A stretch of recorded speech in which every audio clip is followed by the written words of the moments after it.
Hello YouTubers, welcome back to my channel. This is James with Performance. Today I'm going to be discussing this 2021 Kia Telluride. It was brought in by the customer as pre-owned when they bought it, but there were scratches and swirl marks all through it. The customer is working on a budget, so I decided to work with them on that, and we decided to go with a one-step and then a full ceramic. As you can see, there's swirl marks everywhere. The previous owner obviously did not take care of it. So we're going to see what we can do with this Telluride and see if we can get this paint corrected.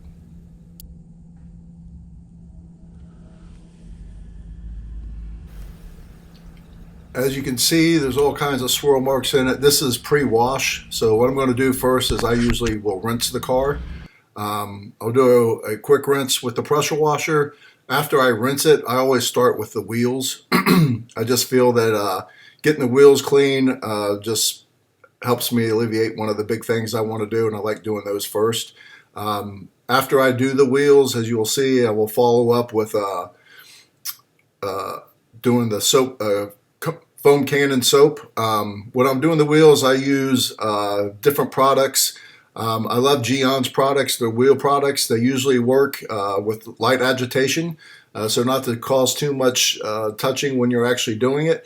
I also use Chemical Guy's wheel brush to get into the barrel of the car. From there, I will rinse it off. I'll do all four wheels, and then I will start with the foam cannon. Right now, I'm using Gyeon's foam cannon. It's actually no, I'm using MTM Foam cannon, and I'm using Gyeon soap. So I use two different Gyeon soaps. I use the Bathe and also the foam soap. So what you're seeing right now is the foam soap. I try to work from top down. I don't know if you'll see it actually as I'm doing it, but I do have buckets over there where I am cleaning my my rag as I'm doing it, my wash mitt. And from there, what we'll do is basically rinse this back off. And then I will clay bar the entire car. I'll do another rinse, and then I'll actually do a prep. I just feel like doing the prep before I start to polish it, just making sure I got everything off and I didn't miss anything.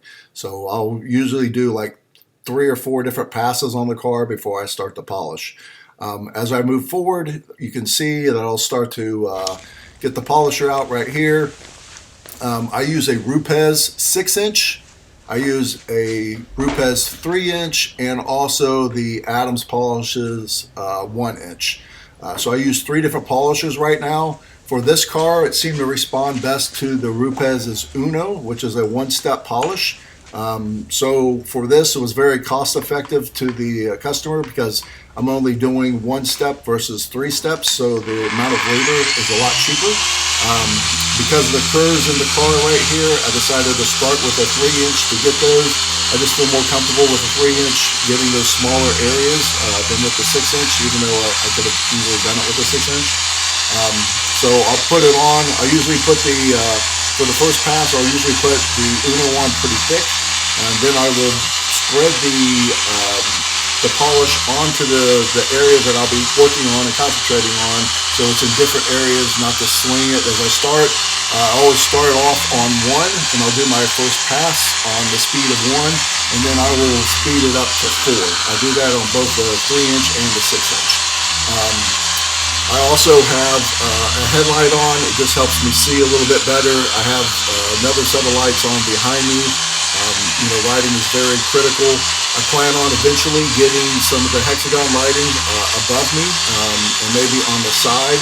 But for right now, I'm working with what I got. As a new business owner just starting off, as many of you are probably well aware, you're trying to save money as much as you can without blowing too much. Because starting a business is pretty complicated. Even though you can do it, I did it, you can do it. If you have any questions about it, I can answer, help you with the LLCs or whatever. Did that, the tax EIN number that you got to do, which is pretty easy to do once you got your LLC. Each state is different with LLC. Right now I'm operating in South Carolina, so I had an LLC, but when I first started Performance, I was living in Alpharetta, Georgia, so I had an LLC there, which is now lapsed, but I always use two different microfiber towels as I'm going through, as you can see, and then I will basically wipe it off, see how it's responding. If I don't like how it's responding, or if I'm not confident, or I'm not confident with, don't have confidence in the polisher, I may try a different one, but I already tried it out on the hood, which you didn't see in this video. But I usually pick a small place in like the fenders, or a place you won't see, to actually do my first couple passes, just to see how it responds and how well it's going to respond. Another compound I like for a one-step is the Compound 3D one-step. It's usually pretty good on most cars. I found out that to be one of my favorites, actually, even though I do like the Rupes. I use the Chemical Guys polishing compound polisher. It's basically like you spray it on there to help with basically prep the pad. Put my 4 dabs on there, and then I'm going to do another pass right here.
One thing I forgot to mention, when I'm actually polishing, I use a foam cutting pad, because I do want to get a little bit aggressive, but not too aggressive when I'm using a one-step. So I find the foam cutting pads actually work the best as far as getting in there with a one-step, especially the polishing compound that I'm actually using.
So after I finish, I did the whole car, and now you're getting kind of the aftermath of what I've done. So you can definitely see the mirror-like reflection in the car, and that's just from a one-step. I think if I would have used an actual three-step, this car would have looked a lot better. But with the one-step, it still did pretty good and turned out amazing in my opinion.